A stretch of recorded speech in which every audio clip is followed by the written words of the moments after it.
So we were talking about before the TikToks, we were talking about Instagram taking likes away. Oh my gosh, that is insane to me. So what I think they should do is, instead of taking, like, I kind of get it. Like, one side of me says that, like, it might be a good idea because, you know, people compare themselves to everybody else or whatever. Mm-hmm. So, like, it could help, like, in that area. But, like, on the other hand, how about just not be so fragile? You know what I mean? Like, how about let's just not live our lives based on likes, you know? Like, yeah, I mean, because that's the reason why it is, because there's just so much of perspective now, especially for the younger generation. That's the reason why they even thought about taking the likes away. And, well, not thought, but they did it. And it's just because, you know, you'll have one person at the school that's averaging, you know, 300-400 likes a picture. And then you got this kid that's Did not it get started social. From school? Well, not really school specifically, just... That wouldn't surprise me. Yeah, I mean, it's probably a big factor in it, but it's just a lot of kids are talking about how they feel a lot of depression and saying that's one of the reasons why, which two things to that is, one, how many likes you get on Instagram picture should not make you feel like how you are as a person. Cause I mean, to me, like, I would be embarrassed to say that. Yeah. Like, to be like, oh, why are you sad? I don't get that many Instagram likes. No, like, yeah. I mean, it's just a mindset that people are now it's just because that's how the population is now. Well, not the population, this is how the generation is now. You got to think it's a whole new, because I didn't get any social media like that until I was like in high school. Oh. These kids have been growing up with it their whole life. That's true.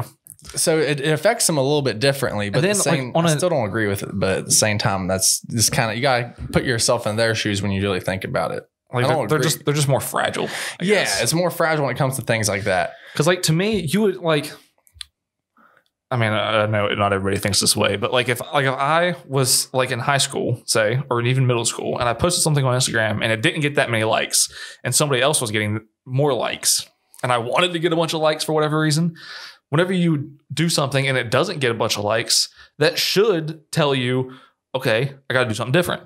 Mm-hmm.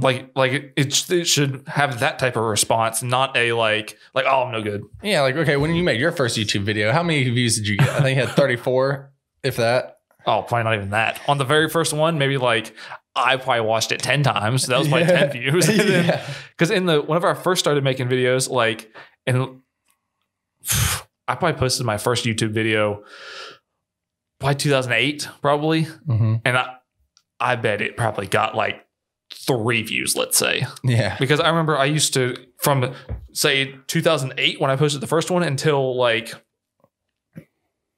a year and a half ago, I would purposely not click on my own videos just because I didn't want to skew the views. Yeah. Because that 1 or 2 extra views would like make a difference to me. I'd be like, oh, this one's got 10, not 12. Oh, this one's no good. Oh, but this one's got 18. That's a good video. You know what I mean? But like, yeah, but even now with you where you're at now, you're still figuring out what works and doesn't work still too, because it's only been a year and a half you've really been getting views. Because a year and a half ago is when you got your first view, like your first video that got over 1 million views, wasn't it? Yeah, it was August of last year. Yeah, because I was looking, because I mean, you still get a lot of views on your channel. Don't get me wrong, but if I can bring it up on here real quick, I remember watching some of your your wish videos. I like a lot of them. Yeah, but they're getting 58,000 views, which isn't bad, but compared to like when you're doing your Flex Glue stuff, or were doing it back then. But then also you'll have a random one too that gets 300,000 to 1 million views again, and you know that's just another thing too. It's like a trial and error. It's like a weird, like the Wish, like whenever I do like the Wish Wednesday videos, the only reason I kept doing them was because there was the one with the weapons. Mm-hmm. That one did really good. That one did, I think, like almost 300,000 views. So that one did like really good. Most of them, you know, get 50-ish, you know, right about. But that's still a lot.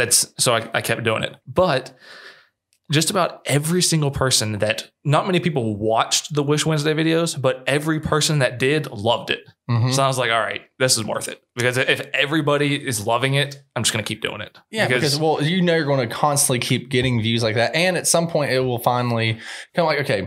Like if it was getting 50,000 views, but everybody was like, man, this is the worst video ever, I'd be like, probably not going to keep doing this. It's like